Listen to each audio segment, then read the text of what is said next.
Dieu aime l'ordre inviolablement et par la nécessité de son être. Il aime, il estime toutes choses à proportion, qu'elles sont estimables et aimables. Il est nécessairement le désordre. Cela est peut-être plus clair, plus incontestable que la preuve que je vous en donnerai quelques jours et que je passe maintenant. Or, c'est visiblement un ordre, un désordre, qu'un esprit capable de connaître et d'aimer Dieu, et par conséquent fait pour cela, soit obligé de s'occuper des besoins du corps. Donc l'âme étant unie au corps et devant s'intéresser dans sa conversation, dans sa conservation, il a fallu qu'elle fût avertie par des preuves d'instinct, je veux dire par des preuves courtes mais convaincantes du rapport que les corps qui nous environnent ont avec celui que nous animons. Dieu seul est notre lumière et la cause de notre félicité. Il possède les perfections de tous les êtres. Il en a toutes les idées. Il renferme donc dans sa sagesse toutes les vérités spéculatives et pratiques, car toutes ces vérités ne sont que des rapports de grandeur et de perfection qui sont entre les idées, ainsi que je vous le prouverai bientôt. Lui seul doit donc être l'objet de l'attention de notre esprit, comme étant lui seul capable de l'éclairer et d'en régler tous les mouvements, comme étant lui seul au-dessus de nous. Assurément, un esprit occupé des créatures tourné vers les créatures, quelque excellente qu'elle puisse être, n'est pas dans l'ordre où Dieu le demande, ni dans l'état où Dieu l'a mis. Or, s'il fallait examiner tous les rapports qu'ont les corps qui nous environnent avec les dispositions actuelles du nôtre, pour juger si nous devons, comment nous devons, combien nous devons avoir de commerce avec eux, cela partagerait, que dis-je, cela remplirait entièrement la capacité de notre esprit. Et assurément, notre corps n'en serait pas mieux. Il serait bientôt détruit par quelques distractions involontaires, car nos besoins changent si souvent, et quelquefois si promptement, que pour n'être pas surpris de quelque accident fâcheux, il faudrait une vigilance dont nous ne sommes pas capables. Quand s'aviserait-on de manger, par exemple? De quoi mangerait-on? Quand cesserait-on de le faire?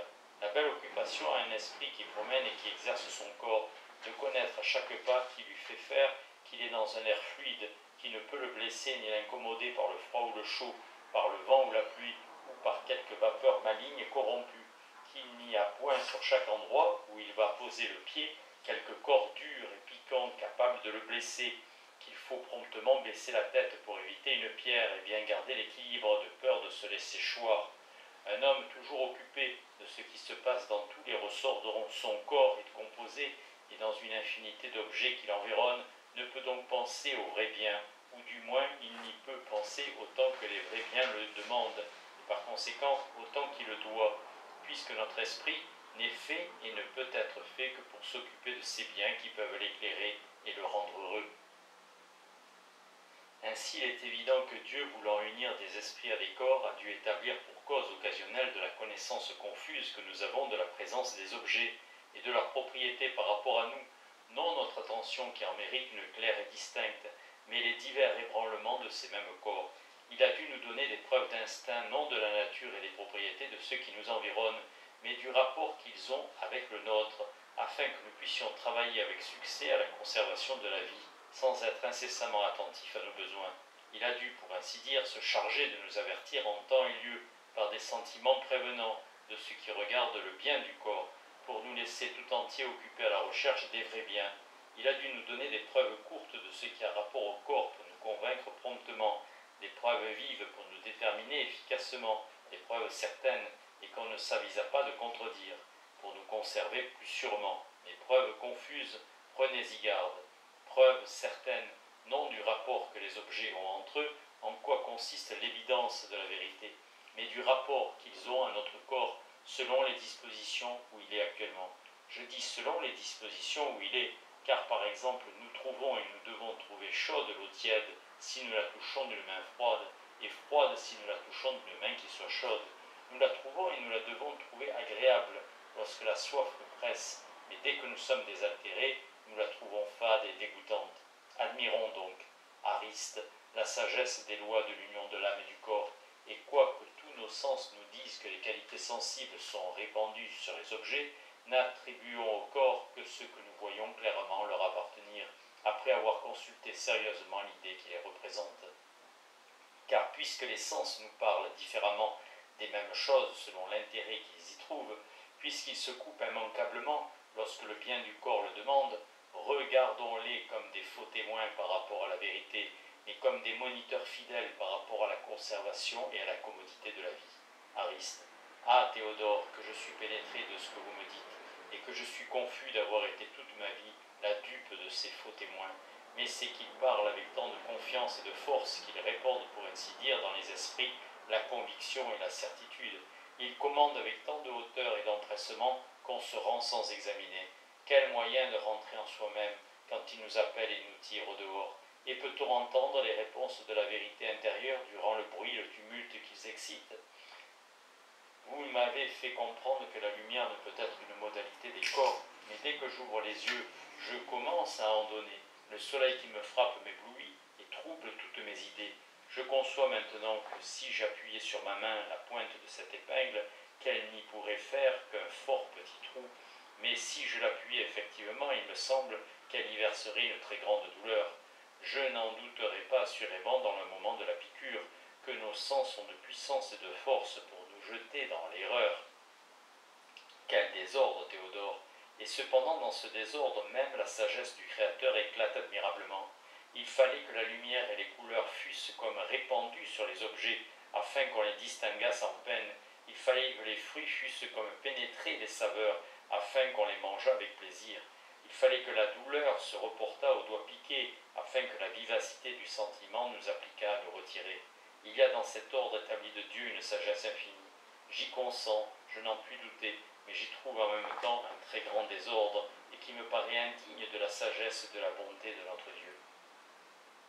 Car enfin, cet ordre est pour nous, malheureuses créatures, une source féconde d'erreurs, et la cause inévitable des plus grands maux qui accompagnent la vie. On me pique le bout du doigt, et je souffre. Je suis malheureux, je suis incapable de penser au vrai bien. Mon âme ne peut s'appliquer qu'à mon doigt offensé, et elle est toute pénétrée de douleur. Quelle étrange misère! Un esprit dépendre d'un corps, et à cause de lui perdre de vue la vérité. Être partagé, que dis-je, être plus occupé de son doigt que de son vrai bien. Quel désordre, Théodore! Il y a là assurément quelque mystère, je vous prie de me le développer.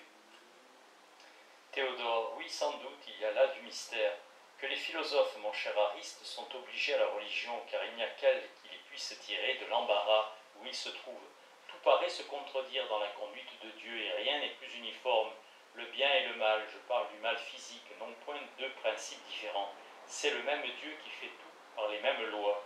Mais le péché fait que Dieu, sans rien changer de ses lois, devient pour les pécheurs le juste vengeur de leurs crimes. Je ne puis vous dire présentement tout ce qui serait nécessaire pour éclaircir à fond cette matière, mais voici, en peu de mots, le dénouement de votre difficulté. Dieu est sage, il juge bien de toutes choses, il les estime à proportion qu'elles sont estimables, il les aime à proportion qu'elles sont aimables. En un mot, Dieu aime l'ordre invinciblement, il le suit inviolablement, il ne peut se démentir, il ne peut pécher. Or, les esprits sont plus estimables que les corps, donc, prenez garde à ceci, quoique Dieu puisse unir les esprits au corps, il ne peut les assujettir. Que la piqûre me prévienne et m'avertisse, cela est juste et conforme à l'ordre, mais qu'elle m'afflige et me rende malheureux, qu'elle m'occupe malgré moi, qu'elle trouble mes idées, qu'elle m'empêche de penser au vrai bien, certainement c'est un désordre. Cela est indigne de la sagesse et de la bonté du Créateur. C'est ce que la raison me fait voir évidemment. Cependant l'expérience me convainc que mon esprit dépend de mon corps. Je souffre, je suis malheureux. Je suis incapable de penser quand on me pique. Il m'est impossible d'en douter. Voilà donc une contradiction manifeste entre la certitude de l'expérience et l'évidence de la raison. Mais en voici le dénouement. C'est que l'esprit de l'homme a perdu devant Dieu sa dignité et son excellence. C'est que nous ne sommes plus tels que Dieu nous a fait et que l'union de notre âme avec notre corps s'est changée en dépendance. Car l'homme, ayant désobéi à Dieu, il a été juste que son corps cessa de lui être soumis. C'est que nous naissons pécheurs et corrompus, dignes de la colère divine, et tout à fait indignes de penser à Dieu, de l'aimer, de l'adorer, de jouir de lui. Il ne veut plus être notre bien ou la cause de notre félicité, ou s'il est encore la cause de notre être, s'il ne nous anéantit pas, c'est que sa clémence nous prépare un réparateur par qui nous aurons accès auprès de lui, société avec lui, communion des vrais biens avec lui, selon le décret éternel par lequel il a résolu de réunir toutes choses dans notre divin chef, l'homme-dieu, prédestiné avant tous les temps pour être le fondement, l'architecte, la victime et le souverain prêtre du temple spirituel que la majesté divine habitera éternellement. Ainsi Ainsi la raison dissipe cette contradiction terrible et qui vous a si fort ému. Elle nous fait clairement comprendre les vérités les plus sublimes. Mais c'est parce que la foi nous conduit à l'intelligence et que par son autorité elle change nos doutes et nos soupçons incertains et embarrassants en conviction et en certitude. Demeurez donc ferme, Ariste, dans cette pensée que la raison fait naître en vous, que l'être infiniment parfait suit toujours l'ordre immuable comme sa loi, et qu'ainsi peut bien unir le plus noble au moins noble, l'esprit au corps, mais qui ne peut l'y assujettir, qui ne peut le priver de la liberté et de l'exercice de ses plus excellentes fonctions, pour l'occuper malgré lui, et par la plus cruelle des peines, à perdre de vue son souverain bien pour la plus vile des créatures. Et concluez de tout cela qu'avant le péché, il y avait en faveur de l'homme des exceptions dans les lois de l'union de l'âme et du corps, ou plutôt concluez-en qu'il y avait une loi qui a été abolie, par laquelle la volonté de l'homme était la cause occasionnelle de cette disposition du cerveau, dans laquelle l'âme est à couvert de l'action des objets, quoique le corps en soit frappé, et qu'ainsi elle n'était jamais interrompue malgré elle dans ses méditations et dans ses extases. Ne sentez-vous pas en vous-même quelques restes de cette puissance lorsque vous êtes fortement appliqué et que la lumière de la vérité vous pénètre et vous réjouit? Apparemment, le bruit, les couleurs, les odeurs et les autres sentiments moins pressants et moins vifs ne vous interrompent presque plus, mais vous n'êtes pas supérieur à la douleur. Vous la trouvez incommode malgré tous les efforts de votre esprit. Je juge de vous, Ariste, par moi-même, mais pour parler juste de l'homme innocent et fait à l'image de Dieu, il faut consulter les idées divines de l'ordre immuable. C'est là que se trouve le modèle d'un homme parfait, tel qu'était notre Père avant son péché.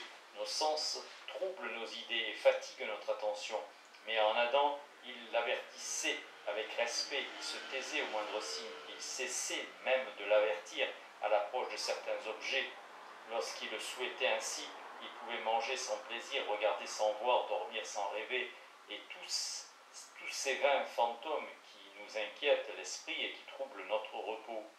Ne regardez point cela comme des paradoxes, consultez la raison et ne jugez point sur ce que vous sentez dans un corps déréglé de l'état du premier homme, en qui tout était conforme à l'ordre immuable que Dieu suit inviolablement. Nous sommes pécheurs, et je parle de l'homme innocent. L'ordre ne permet pas que l'esprit soit privé de la liberté de ses pensées lorsque le corps répare ses forces dans le sommeil. L'homme juste pensait donc en ce temps et en tout autre à ce qu'il voulait. Mais l'homme devenu pécheur n'est plus digne qu'il y ait à cause de lui des exceptions dans les lois de la nature. Il mérite d'être dépouillé de sa puissance sur une nature inférieure, s'étant rendu par sa rébellion la plus méprisable des créatures, non seulement digne d'être égalé au néant, mais d'être réduit dans un état qui soit pour lui pire que le néant même. Ne cessez donc point d'admirer la sagesse et l'ordre merveilleux des lois de l'union de l'âme et du corps, par lesquelles nous avons tant de divers sentiments des objets qui nous environnent. Elles sont très sages, elles nous étaient même avantageuses en tous sens, en les considérant dans leur institution. Et il est très juste qu'elles subsistent après le péché, quoiqu'elles aient des suites fâcheuses, car l'uniformité de la conduite de Dieu ne doit pas dépendre de l'irrégularité de la nôtre. Mais il n'est pas juste après la rébellion de l'homme que son corps lui soit parfaitement soumis.